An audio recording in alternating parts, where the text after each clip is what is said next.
pun, tidak ada tumbuh-tumbuhan dan tidak ada binatang yang hidup. Yang ada hanya gunung yang sunyi senyap dan tiupan angin kencang.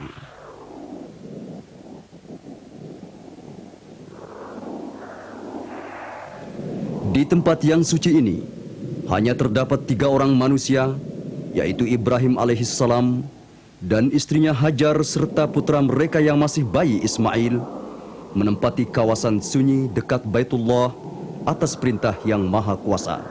Hingga mereka menetap beberapa waktu, Ibrahim bermaksud meninggalkan istri dan putranya sejenak untuk berdoa kepada Allah dan lalu berkata, Rabbana inni askantu min dhurriyyati biwadin ghairi dhi zar'in 'inda baytikal muharram.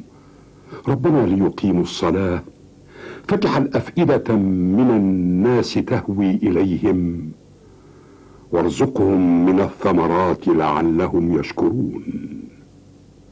Shadaqallahul 'azim. Kemudian Ibrahim berangkat. Hari-hari telah berlalu. Sang ibu masih berada bersama putranya di tempat yang sepi ini. Tidak ada makanan untuk dimakan dan tidak ada air untuk diminum. Air susu Hajar sudah mulai mengering. Si bayi kecil akan mati kelaparan. Hajar merasa khawatir. Ia berlari bolak-balik antara Safa dan Marwah, mencari sesuatu untuk menyelamatkan putranya. Hingga ia sampai berlari bolak-balik 7 kali, ia seraya menyaksikan keajaiban Maha besar Allah. Air memancar dari bawah kaki putranya Ismail atas perintah Allah kepada Jibril untuk memukul tanah dengan kakinya.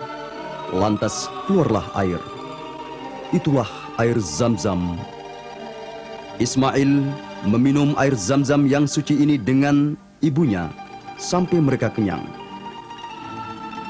Dengan izin Allah, bumi menjadi hijau kembali setelah lama mengering.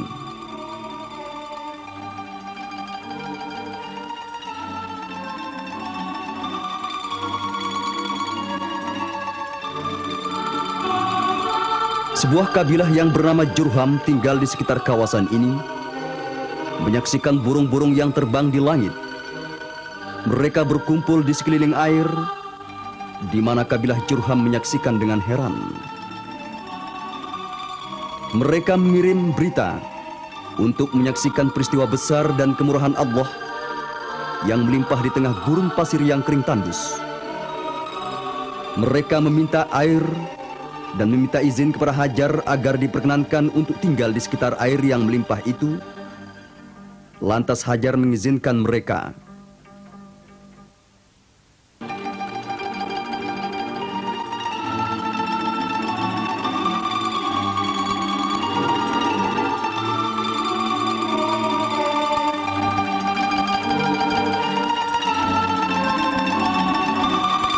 Tahun-tahun telah berlalu. Ibrahim menyaksikan rahmat Allah kepada keluarganya. Lantas ia bersujud kepada Allah dan membangun Ka'bah dibantu oleh putranya Ismail. Bismillahirrahmanirrahim. Wa idh yarfa'u Ibrahimul qawa'ida minal baiti wa Ismail. Rabbana taqabbal minna innaka antas sami'ul alim. Shadaqallahul 'azim. Ibrahim tidak membuat atap dan pintu untuk Ka'bah, tetapi dibuat 2 buah pintu terbuka dan 2 buah rukun, yaitu rukun Hajar Aswad dan rukun Yamani.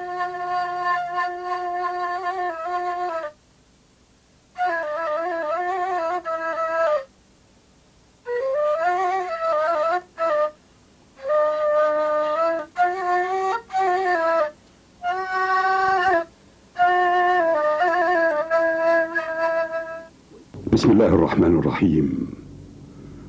Wa idh bawwa'na li Ibrahim makan al-bayt alla tushrik bi shay'a wa tahhir bayti lit-ta'ifin wal-qa'imin war-ruk'a as-sujud wa adhin fi an-nas bil-hajj ya'tuka rijala وعلى كل ضامر يأتين من كل فج عميق.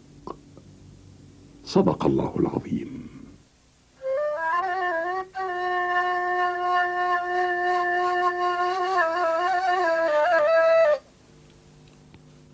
Kabilah Jurham semakin bertambah dan semakin kuat pengaruh mereka di sekitar Ka'bah dan sumur Zam-Zam yang melimpahkan air segar kepada umat manusia.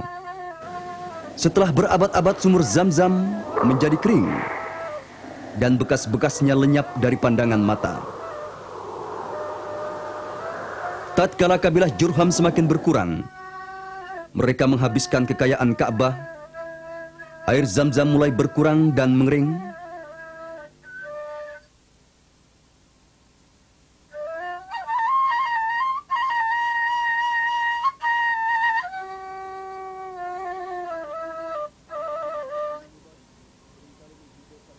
Amr bin Haris bin Mudad seringkali menghimbau kabilah Jurham agar meninggalkan perbuatan jelek mereka dan berkata,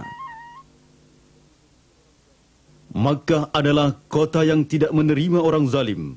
Maka Allah akan mengutus siapa saja yang dikehendakinya untuk mengusir kalian keluar hina dina dari Makkah. Dan kalian tidak akan pernah lagi untuk diizinkan tawaf di Baitullah.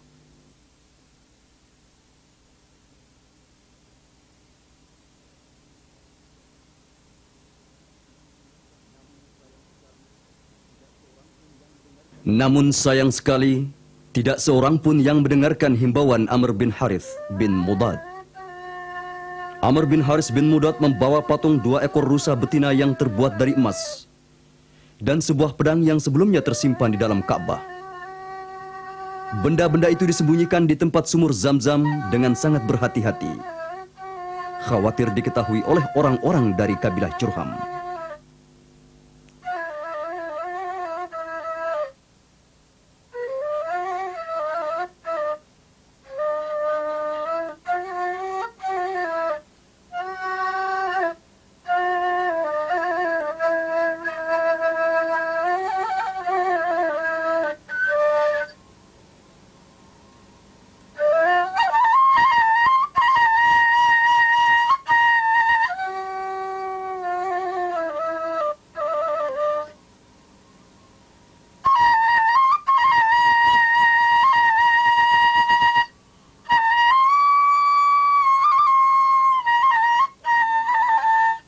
Amr bin Haris berangkat menuju Yaman setelah benar-benar yakin bahwa orang-orang Jurham itu tidak akan menjumpai yang disembunyikan.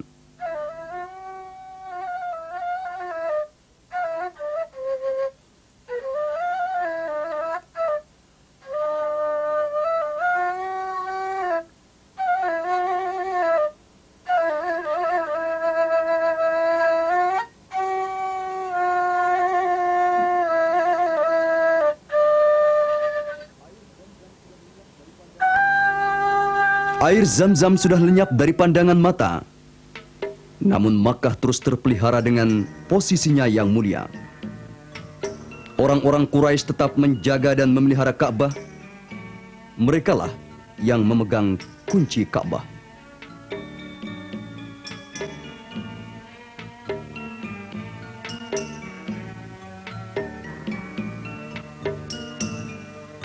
Demikian juga orang-orang Quraisy menyediakan air minum bagi para jemaah haji. Mereka menyediakan akomodasi, fasilitas, dan mengumpulkan uang untuk memberikan makanan bagi para jemaah haji yang miskin. Ketika Abdul Muttalib menangani urusan tersebut, beliau membuat kantong air dari kulit untuk membawa air dari sumur yang jauh di luar kota Makkah untuk para jemaah haji.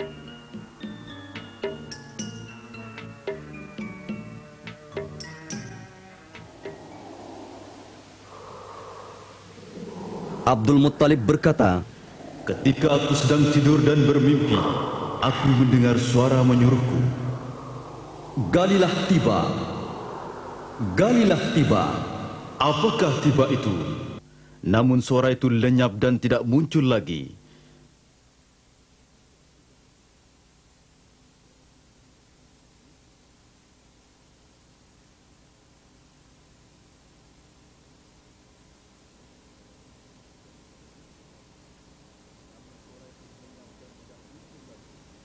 Namun suara itu lenyap dan tidak muncul lagi. Dan aku pun tidur lagi, lantas suara itu muncul kembali. Galilah Barra, galilah Barra. Apakah Barra itu? Tapi ia tidak datang dan lalu lenyap.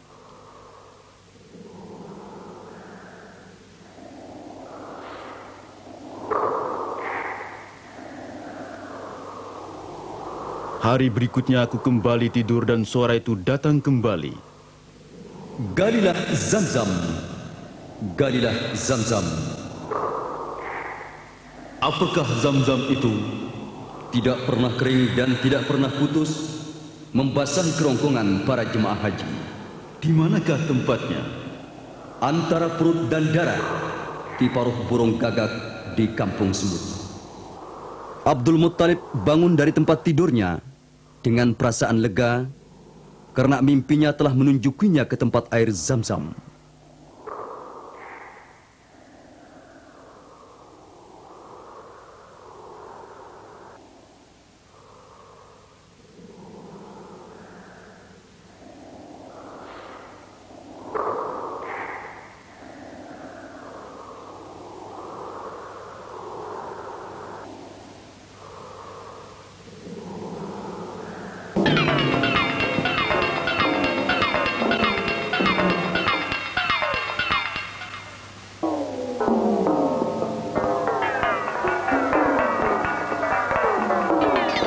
Abdul Muttalib meninggalkan rumahnya menuju Ka'bah untuk menunggu tanda-tanda yang akan muncul.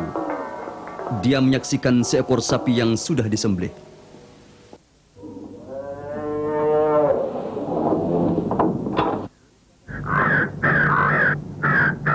Burung gagak itu datang dan mematuk di bagian perut. Lalu ia mengetahui itulah tempat yang dijanjikan, tempat sumur Zamzam. Abdul Muttalib mulai menggali di tempat itu tanpa menghiraukan larangan orang-orang Quraisy, hingga air Zamzam mulai melimpah dan terbuktilah kebenaran mimpinya. Abdul Muttalib terus menggali dan mengeluarkan 2 ekor patung rusa betina yang terbuat dari emas dan pedang yang disembunyikan dahulu oleh Amr bin Haris bin Mubad.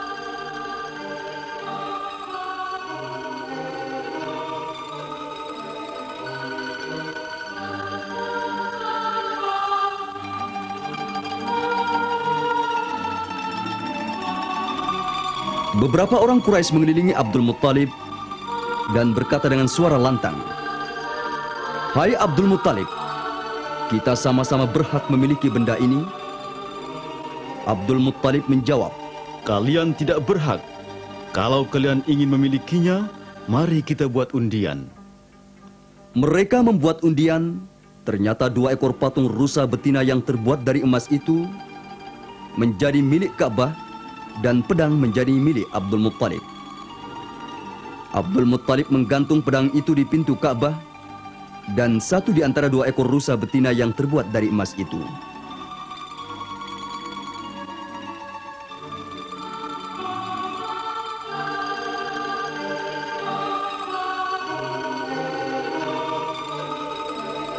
Abdul Muttalib pernah bernazar kepada Allah, kalau ia diperkenankan menangani urusan Zamzam dan mendapatkan 10 anak, maka ia akan berkurban dengan salah satu di antara putranya. Ketika anaknya mencapai 10 orang, Abdul Muttalib merelakan undian jatuh kepada putranya Abdullah dan dengan 10 ekor onta. Lalu undian jatuh kepada putranya Abdullah. Orang-orang Quraisy mengisyaratkan agar jumlah unta ditambah hingga mencapai 100 ekor, dan lalu Abdul Muttalib melaksanakan kurbannya. Demikianlah Abdul Muttalib menyelamatkan putranya.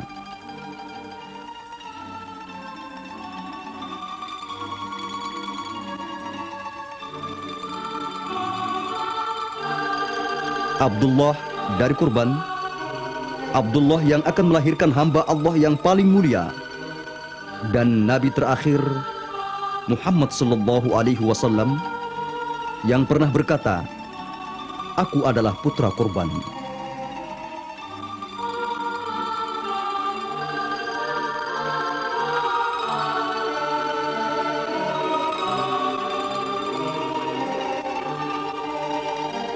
Sesungguhnya bantuan Allah telah datang dan harapan akan Zam-Zam muncul kembali dengan airnya yang tawar segar mengandung barakah untuk diminum oleh penduduk Makkah dan jemaah haji. Dan urusan Zam-Zam masih tetap ditangani oleh Abdul Muttalib. Para pengunjung terus membanjiri sumur Zam-Zam yang sudah lama tak muncul. Mereka minum air yang barokah itu dan memanjatkan syukur kepada Allah yang Maha Pemurah. Sungguh benar mimpi Abdul Muttalib. Air kembali mengairi dan menyuburkan lembah yang ditempati oleh mereka. Abdul Muttalib mencampur perahan air susu untanya dengan madu dan kismis, diaduk dengan air Zam-Zam untuk diberikan kepada para jemaah haji. Pekerjaan serupa dikerjakan oleh putranya Abbas yang sudah mendapat latihan dari bapaknya. Dari masa ke masa, orang-orang mengatakan nama Zam-Zam sebagai berikut.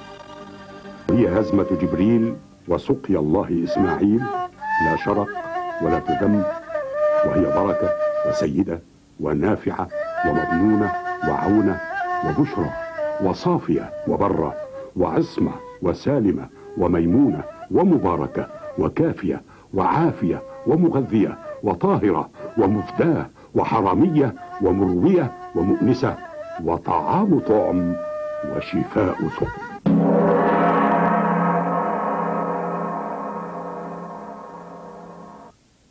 Di antara nama Zam-Zam, sebagaimana dikatakan, طيبة وتكتم وشباعة العيال وشراب الأبرار وقرية النمل ونقرة الغراب وهزمة إسماعيل وحفيرة العباس. pada tahun 18 sebelum Hijriah, orang-orang Quraisy membangun Ka'bah. Pintunya ditinggikan menjadi 4 hasta dan dibangunkan teras bagian atas yang berbentuk rata sehingga tinggi Ka'bah menjadi 18 hasta yang sebelumnya hanya 9 hasta.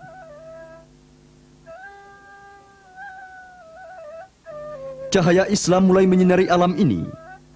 Datanglah Rasulullah menaklukkan Makkah dan menugaskan paman beliau Abbas bin Abdul Muttalib untuk mengurus keperluan air minum di tanah suci.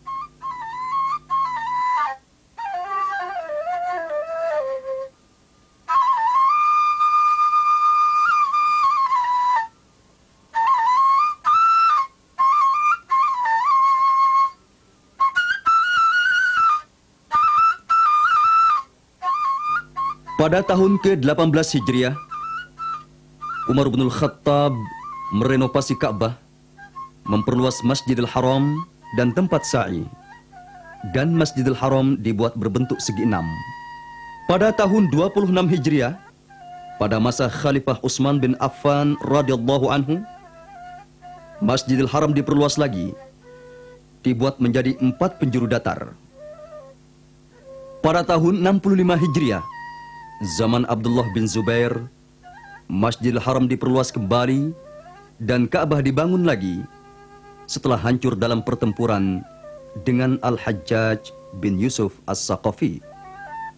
Abdullah bin Zubair membangun atas dasar semula yang dibangun oleh Ibrahim alaihissalam dan dibangunkan 2 buah pintu. Maka tinggi Ka'bah yang semula 18 hasta menjadi 26 hasta. Dan hijir Ismail dimasukkan menjadi bagian dari Ka'bah. Pada tahun 74 Hijriah, Al-Hajjaj memasuki Makkah dan menghancurkan format bangunan yang dibangun oleh Abdullah bin Zubair. Tinggi Ka'bah dikurangi 7 hasta, dibuatkan 1 buah pintu, tingginya 4 hasta, maka tinggi Ka'bah dijadikan 20 hasta.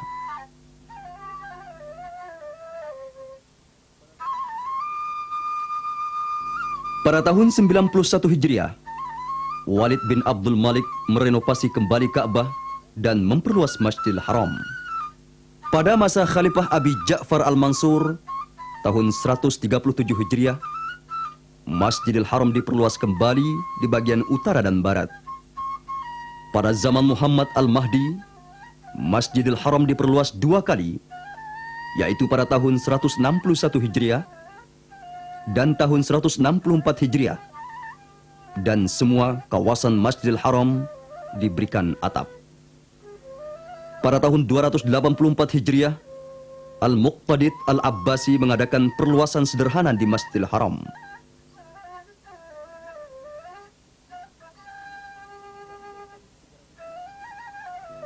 Dan pada tahun 306 Hijriah, Al-Muqtadir Al-Abbasi mengadakan perluasan sederhana di Masjidil Haram. Ka'bah Al-Musharrafah dan Masjidil Haram tetap sebagaimana biasa selama berabad-abad. Dan sekitar 600 tahun kemudian, terus menjadi perhatian kaum muslimin. Hingga pada tahun 979 Hijriah, Sultan Salim Utsmani mengadakan reformasi total. Tiang-tiang Masjidil Haram diganti dengan marmer, dibangunkan lebih dari 500 buah kubah dengan ukir-ukiran indah di sebelah dalam.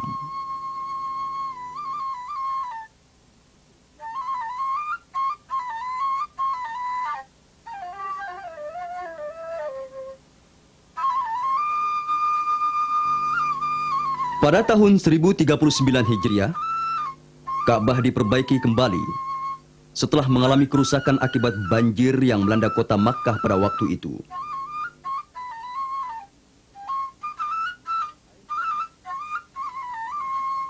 Air Zam-Zam adalah makanan di atas segala makanan dan obat segala penyakit. Bagaimana bentuk sumur Zam-Zam pada masa lampau? Pada saat ember satu-satunya sarana untuk menaikkan air dari sumur. Pada suatu hari, pengarang buku dari jendela tua rumahnya yang berhadapan dengan pintu sofa menyaksikan jemaah haji yang sedang sa'i antara Sofa dan Marwah. Para jemaah haji itu bergegas menuju Zam-Zam untuk minum dan berwudu, menyiram tubuh mereka, memohon barakah sambil berdoa. Kemudian pengarang menyatakan apa yang disaksikan sungguh merupakan fenomena yang mengundang perhatian, membangkitkan jiwa dan penuh keyakinan. Kementerian Wakaf Kerajaan Saudi Arabia menugaskan orang tua pengarang untuk membangun tenda di atas Zam-Zam bagi melindungi jemaah haji dari sengatan panas matahari. Dan ia pun membangun tenda dan pipa besar, serta begitu seterusnya. Tahun demi tahun telah berlalu, Insinyur Yahya Kosak melanjutkan studinya di luar negeri, namun Zam-Zam tak pernah hilang dari ingatannya. Maka, ia berkesimpulan, harus digunakan alat modern untuk menjaga kebersihan air Zam-Zam dengan menggunakan alat sinar ultraviolet. Sistem sinar ultraviolet dengan ciri sederhana dapat menghasilkan sterilisasi dalam beberapa detik tanpa mempengaruhi warna dan cita rasa air yang keluar. Air dimasukkan ke dalam alat ultraviolet, diproses melalui balon pembangkit sinar dengan potensi tidak kurang dari 30.000 unit. Kemudian air disalurkan keluar melalui jalur lain yang dapat digunakan langsung.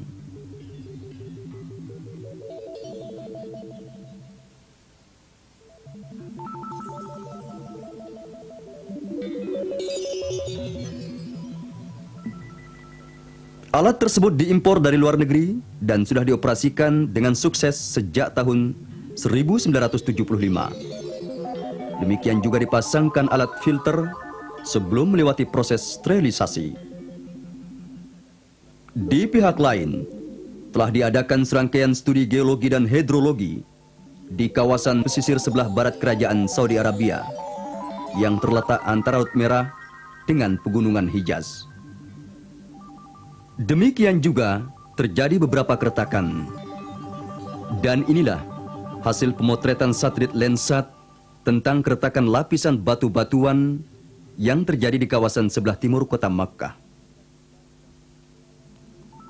Inilah peta grafik yang memperlihatkan struktur kota Makkah yang berbentuk panjang dan berbentuk interseksi.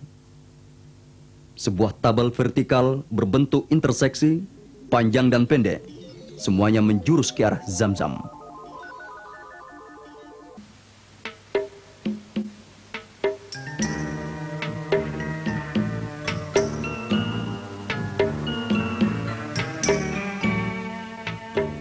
Masjidil Haram masih tetap seperti bentuknya yang lama. Sejak direnovasi dan diperluas tahun 980 Hijriah oleh Sultan Salim Utsmani. Hingga pada tahun 1375 Hijriah, pada masa Raja Suud, dikeluarkan keputusan untuk memperluas Masjidil Haram.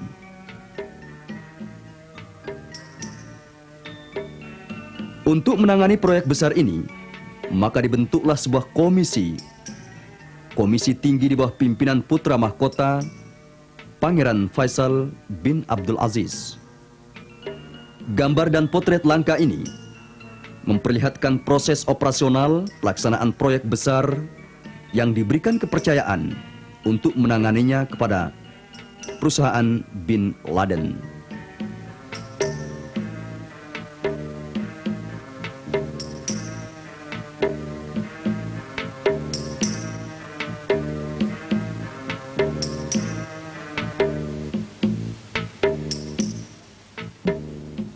Inilah pemandangan langka yang difoto dengan kamera film ukuran 8 mm memperlihatkan perluasan pertama pada tempat tawaf, di mana bangunan Zamzam, Makbariyah, dan lain-lainnya ditiadakan. Rabbana atina fid dunya hasanatan fil akhirati hasanatan wa qina adzaban nar wa adkhilna al jannata ma'al abrar ya aziz ya ghaffar la ya Allah Allahumma adhillani ya Allah tahta dhilli arshika. Sedang gambar ini memperlihatkan penggalian dasar bangunan Zamzam yang terletak di bawah tanah. Dan gambar ini memperlihatkan bangunan Zamzam setelah disempurnakan atapnya, sementara lingkaran bangunan Masjidil Haram sedang dikerjakan.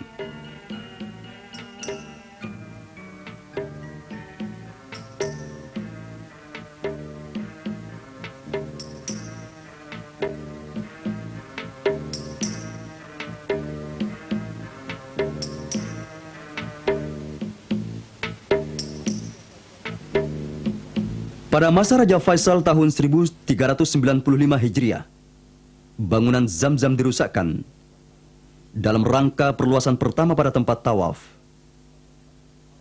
Demikian juga perluasan Masjidil Haram disempurnakan pada zaman Raja Faisal tahun 1396 Hijriah.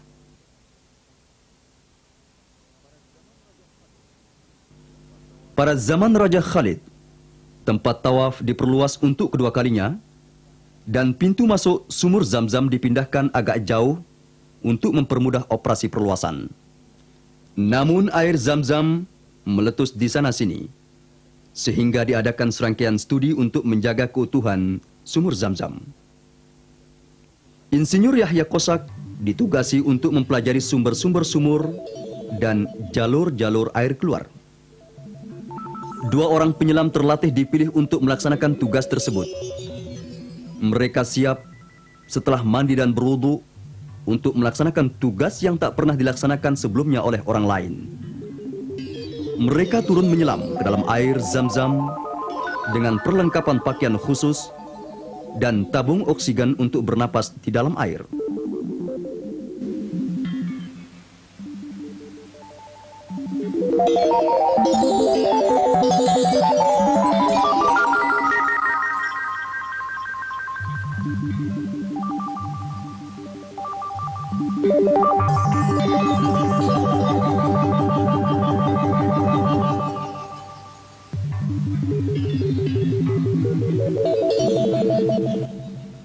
Maha besar Allah. Sesungguhnya telah tiba saat yang sangat menentukan, yaitu pada sore hari Sabtu tanggal 17 Jumadil Ula tahun 1399 Hijriah.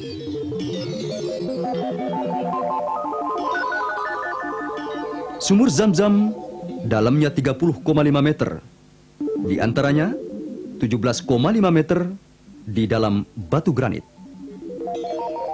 Warna kuning yang nampak merupakan permukaan batu, dan warna biru pada lubang batu memperlihatkan kedalaman air di dalam sumur. Catatan bahwa tetesan air tidak teratur. Demikian juga bagian atas yang terletak pada permukaan batu dihalangi oleh tembok bangunan. Potongan panjang sumur Zam-Zam menuju Ka'bah.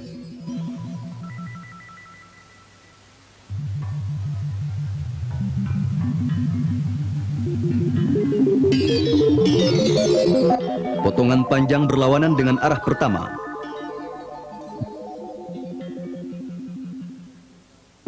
Dan inilah proyeksi horizontal sumur Zam-Zam pada saluran-saluran utama yang terbuka. Salah satu bagian memperlihatkan jalan air keluar di dalam sumur Zam-Zam. Potongan lebar menjelaskan arah sumber air.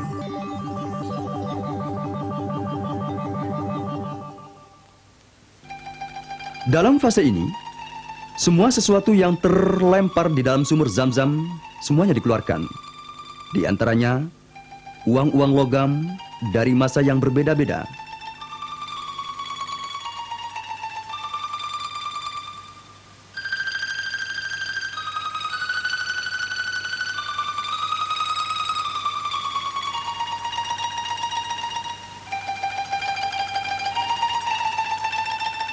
Cincin, lencana dan lempengan logam, belanga-belanga yang terbuat dari tanah, dan tembaga, atau sesuatu yang lain yang dilempar oleh orang bertahun-tahun yang lalu, yang berkeyakinan salah, bahwa perbuatan itu akan mendatangkan kesenangan, keberuntungan dan barokah bagi pelakunya.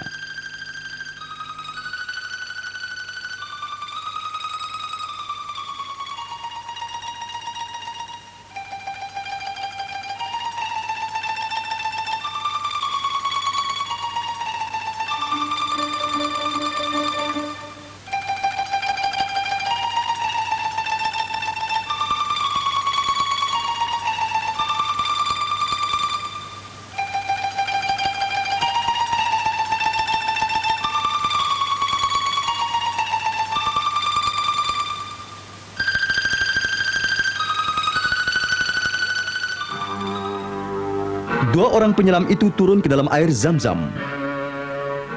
Dan untuk pertama kalinya, orang-orang menyaksikan peristiwa ini yang tidak pernah terjadi sebelumnya.